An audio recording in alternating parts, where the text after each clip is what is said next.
has been a whirlwind for you. Yes, right? it has. In a good way. In a good way. Absolutely. Why don't we start from the beginning? Why were you there on January 6th? And then you were raided. I believe they even confiscated your laptop and your phone and devices. Yes. Tell us what that was all, what was that like? Well, for January 6th, I mean, I was there with a couple friends. I was there for the reason that most people who went there were there for, which is to hear President Trump speak. Eventually, people started making their way down to the Capitol. We just kind of followed the crowd. I got caught up with some friends. I essentially ended up in a meeting room in the Capitol, just in the midst of all the chaos that was happening. While I was in that meeting room, probably all about 2 minutes, I put my hand on the table. And so the FBI knew that I was there 2 days after the fact. They waited basically 3 years to come and arrest me. Wow. Yeah, I was. Did they find out from social media posts? Okay, this is maybe where, this is a little bit my fault, too. They knew from my own social media posts that I was there, right? Like, nobody really ratted on me. It was kind of my fault that, if I could go back and redo it, I probably wouldn't have found myself in that environment. I don't feel like I necessarily did anything wrong. It's just more so, I don't think that was an environment I should have found myself in. I have a question for you, because I think that, a lot of people on the left are under this impression that everyone who was in the Capitol building broke in violently. But I actually think there are two separate groups, right? So there's the group that you see in the initial videos, right? Breaking the windows, breaking into the Capitol. But then there were a lot of people who just kind of wandered into the Capitol after the fact. So my first question to you is, prior to going to D.C. to see Donald Trump speak, was it in any way in your mind that you were going to go into the Capitol building? No. You didn't expect to do that? No, not at all. I mean, I know that there was some talk, because, if you get a little more into it, you have Ray Epps, right, who the day before January 6th was encouraging people to go into the Capitol, was not under my understanding of any of that, was not aware of any of that. I don't think my parents would have let me go, to be honest, if they knew that that was what was going to happen. But again, to your point, there was violence that occurred that day, right? Yep. We can't ignore that. But it was a very, very small niche and percentage of people that were violent on January 6th.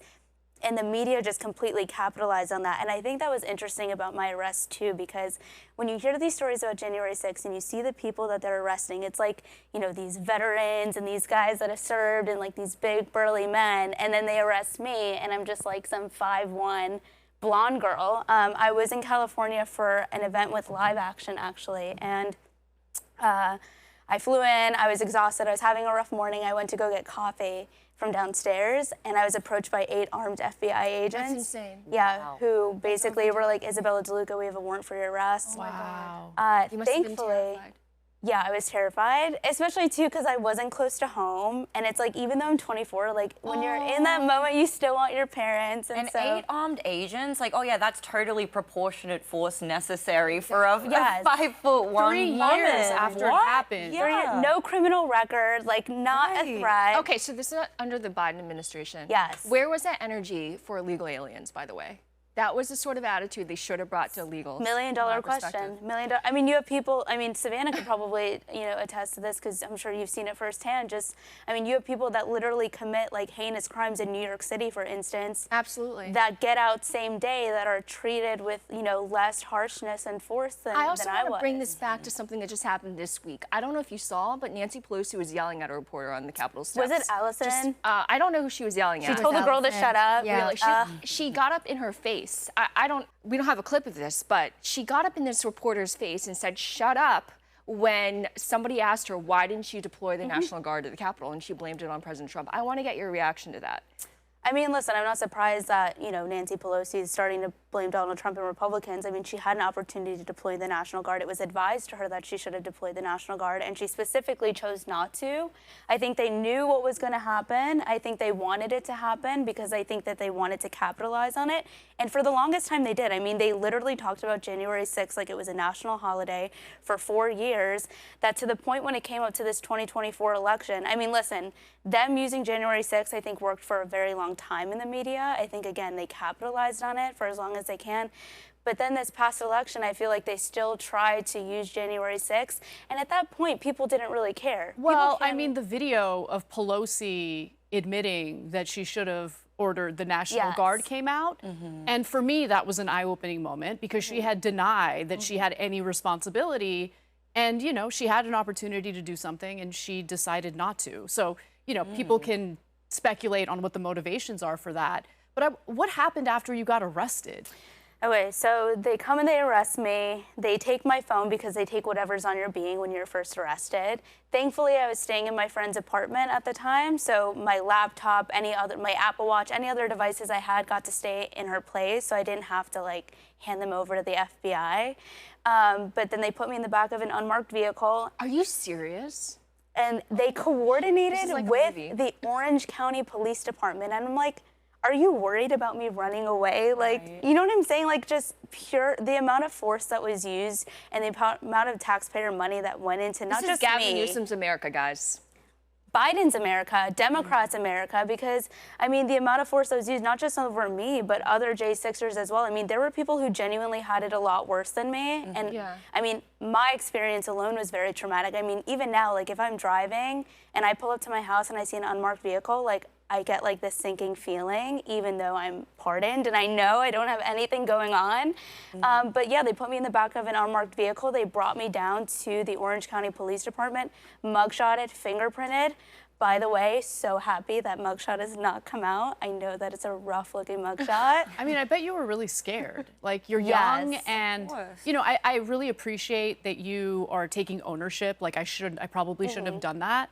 But again, like for me, I do differentiate people like you from those who were seen on the videos, like literally breaking in fact, could you corroborate this or disprove it? I heard that there were even officials in there like opening doors for people, telling them, directing them the way to go. So at the end of the day, yes, these are two completely distinct categories of people. And I think that the people who were violent or using force, this was a very small percentage, but we know the way the media works, and that's probably why you said we can speculate why she didn't give that order. Right. I mean, I'm just going to straight out say what I think. It's so you can then create this spectacle, so you can showcase these quote-unquote violent people and kind of parade them as this caricature of violent MAGA. Well, this is what MAGA is. What do you ladies think about, I mean, look, I read into your story, and I think you getting a pardon is totally fine. I have no problem with it. But you got a pardon from Trump in the beginning of his second term, 2025, this year. And he did a blanket pardon. So you're lumped in with the people who are literally seen on video, like battering police and stuff like that. Do you worry about that at all? No, and I'll tell you why. I feel that there was really no due process with a lot of these J6 cases. And despite people who were seen on camera like assaulting officers and that were genuinely wrong, there was no due process for them. They were left sitting in solitary confinement, a lot of them, with no trial, no bail, nothing. And a lot of J6ers were basically forced to take pleas for things that they didn't do. For instance, the day before so just to go over what my charges were, they were all misdemeanor charges. It was like the basic trespassing and what everyone else was getting charged with. But then when I'm sitting in the FBI headquarters and they give you your statement of facts and they give you your indictment to read over, and I'm reading and I'm like, theft of government property, and the agent just looks at me, he's like, yeah, you stole a table. What? And I'm like, what? You look like somebody who can steal a table? Listen, I literally laughed because like I couldn't believe that this grown man is telling me that I stole like this table. Did you have a lawyer throughout this process, or were you just by yourself? So this is the thing, the FBI lied to me, I know, shocker. They came to me, when they came to me in the beginning, I was like, well, can I call my mom? Can I call my lawyer? And Did they give you Miranda rights? Like, did they say all that? I think so. I don't know. I think I blocked it out, literally honestly. the law, by the way. Yes. And so I was like, well, can I call my lawyer and my mom? They're like, yeah, we'll let you call like after we like do our questioning. No, you need to have a lawyer present at all times. I had no idea, honestly. They assigned me a public defender and I was just like, oh my God. So the thing is I was like, I don't want to cry in front of these people because I feel like that's what they want. The FBI is very manipulative because on the way to the headquarters, they try and act like they're your friend, you know, like by having like these small conversations and are you feeling okay? And I'm like, you just arrested me. Like, what are you talking about? And I remember, so it was all guys, but they had one pregnant FBI officer who had a ride in the car with me. And I'm sure that was very intentional. Yes. You know? And so she's talking to me and she's like, oh, so like, where are you from? And I literally turned to her and I'm like, why are you asking me questions you already know the answers to? Like, I'm from New York. I'm in California. You know exactly why I'm here. You know exactly where I'm from. I'm sure you like know my whole story. Like, it's kind of that manipulative tactic that I'm sure does work on some people. But yeah, they wanted to charge me with theft of government property, and I'm thinking to myself, like, okay, trespassing, you know, whatever. You want me to like take accountability for the one thing I literally didn't do? And so when the FBI came to me the day before the election, by the way, with a plea deal, they said, if you plead guilty to stealing the table, you're going to spend a year in prison and you're going to have a $100,000 fine, but we'll drop your trespassing charges. And so for myself, as well as other J6ers, the entire election, my livelihood rode on who won the election. Wow. What would have been the conviction for the trespassing? Because they said, we'll drop the trespassing if you plead guilty to this. Do you know what sentence the trespassing piece would have carried? Would it have been more than stealing the table? I have no idea, to be honest. My thinking was like, you know, in my mind, I'm trying to be rational, right? Because the rational part of me is like, well, I don't have a criminal record. I've never been arrested. I've never been in any sort of trouble before. This occurred over 3 years ago at this point, and they're all misdemeanors. At the same time, I got the most liberal judge that I possibly could have gotten. Of course. Judge Boasberg, who, by the way, I was on a plane after my pardon, and I'm watching the news on my flight, and I'm like, wait a minute, this guy who wants Venezuelan gang members, who wants Trump to turn them back around and bring them back to the United States, was wanting me to spend a year in prison and pay a $100,000 fine. Can I just say, Isabella, like, this is why Americans absolutely hate the federal government and have zero trust in the FBI. And I didn't want to interrupt your story because it's so compelling, but I was there on January 6th as a reporter, and I was also there for the entirety of the Black Lives Matter riots during the summer of 2020. And when I tell you the difference in response that the DOJ had to January 6ers, to those riots, were night and day. And this is why people have zero trust in the federal government right here. I was just going to say, where is that energy, not only for illegal aliens, but for this quote unquote summer of love, when they, I kid you not, cost $2 billion in damage? Where are the people being held responsible for that to this day? This is like 4 years later. Well, I actually think when you consider where the country was culturally at that time, like leading up to January 6th, I didn't realize how much the federal government just kind of being hands off when it came to the rioting during that summer had basically like motivated or convinced others on the other side of the political aisle that this type of anarchy is totally okay. Because if they're doing it, why can't we do it? I think that it wasn't really a spoken thing. It was more unsaid. But the more I talk to people on the right about the motivations behind storming the Capitol, they tend to, you know, talk about what happened that summer and how they're angry that there were no consequences for that. And there were, like,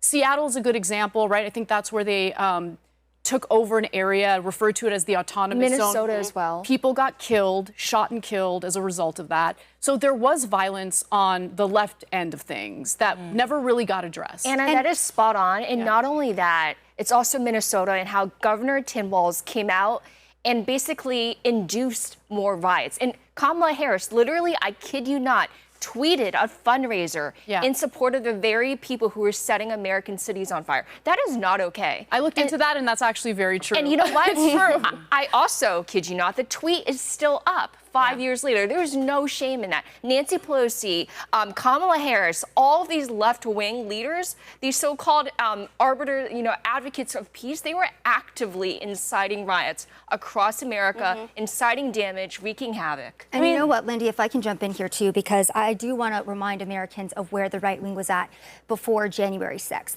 You have to remember that we were dealing with the COVID shutdowns. We were dealing with BLM. We watched police officers go and arrest business owners for simply opening their businesses. And keep in mind, you had Gavin Newsom going to the French Laundry for dinner. You had Nancy Pelosi going and getting her hair done. So you had police officers going and arresting American citizens who simply wanted to work, while simultaneously looking the other way, while BLM targeted and burned down small businesses. On top of that, you sometimes had police officers who went and arrested Americans or charged Americans for trying to defend their own businesses during the BLM riots. Remember the couple? Yeah, so exactly.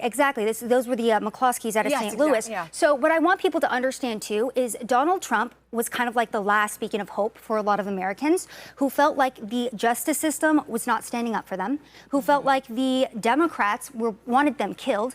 And if you look at where we're at right now, it very much seems that way, that we have a lot of political violence that is coming from the left wing, from the Democratic Party. And so this was kind of like Americans' last chance at like, okay, let's have our voices heard. I think that's why there was so much, tension that day during January 6th, so much anger, because Americans were getting arrested. Americans were not being seen. Americans were being, I guess, sacrificed at the altar of left-wing violence, and nobody did anything to help them. Yeah, I think we totally underestimate, and I don't mean we as in this panel, but like as a country, really underestimated just how damaging the COVID era was, how much anger, resentment, and polarization, resulted from that.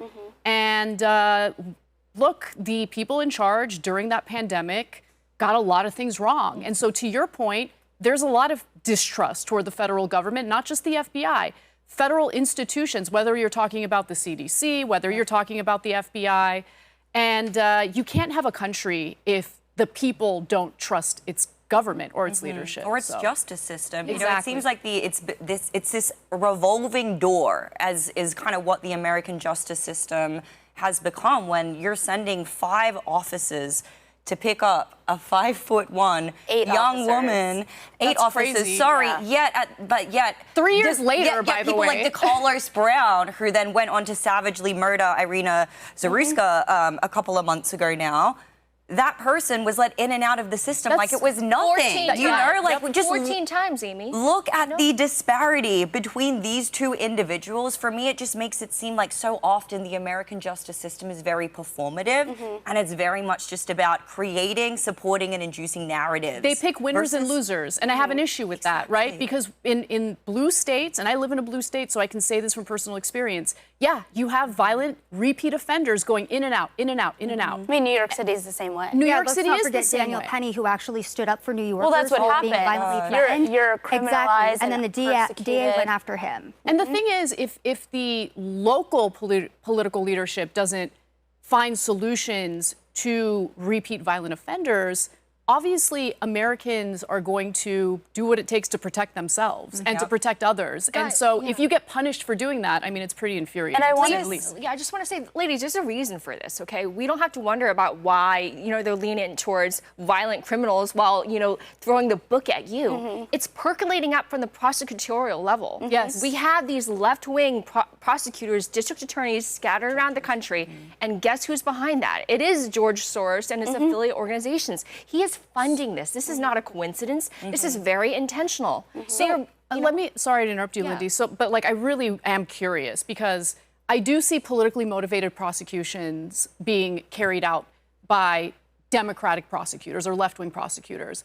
But then you fast forward to the era that we're in now, and, I don't think it's any secret that President Donald Trump wants the DOJ to specifically go after his political opponents.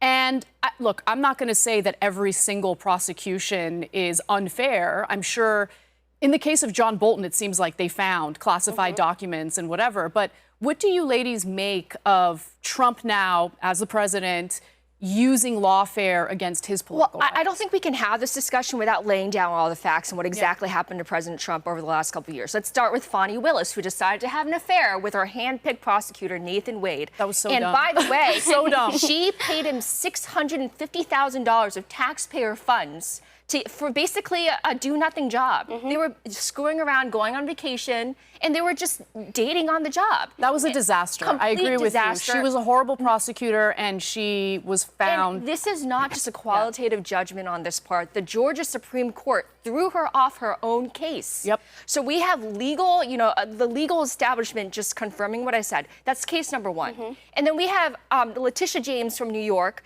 who campaigned on prosecuting Trump. She that did. was one one of her major campaign promises, okay? She literally promised the people of New York that she would find something. She didn't even know what it was. She wanted to find something and pin it on Donald Trump. She ran her campaign on that. Exactly. Yeah. That's number 2. Number 3, Jack Smith.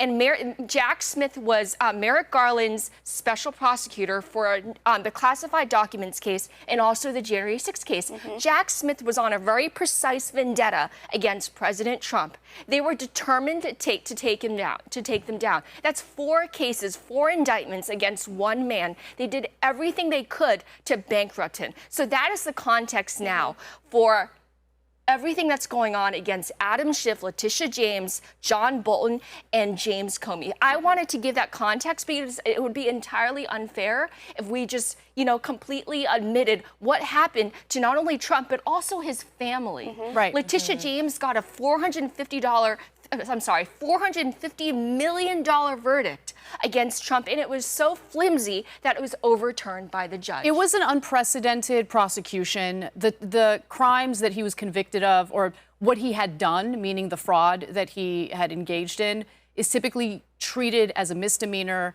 but Fani Willis decided to treat it as something far more serious than that, as a felony, which is why he got that pretty serious prosecution and conviction. But what's really interesting is that what Fani Willis is being accused of, it seems like there's evidence to back it up, and it's the same issue, fraud, right?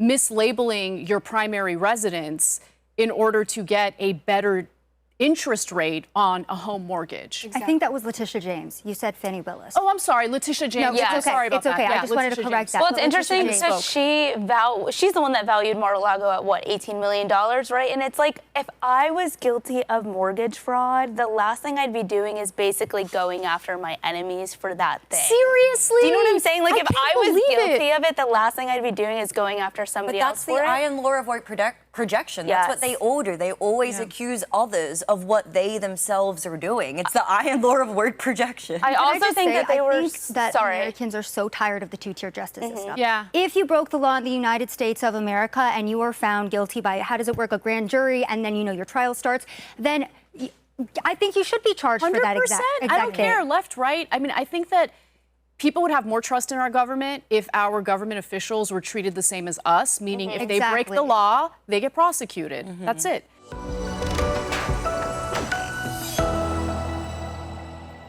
What's up, guys? Amy Dangerfield here. If you liked that video and you want to watch more like it, I need you to click over to YouTube, search up Her Take, and click subscribe, and we'll see you on the next one.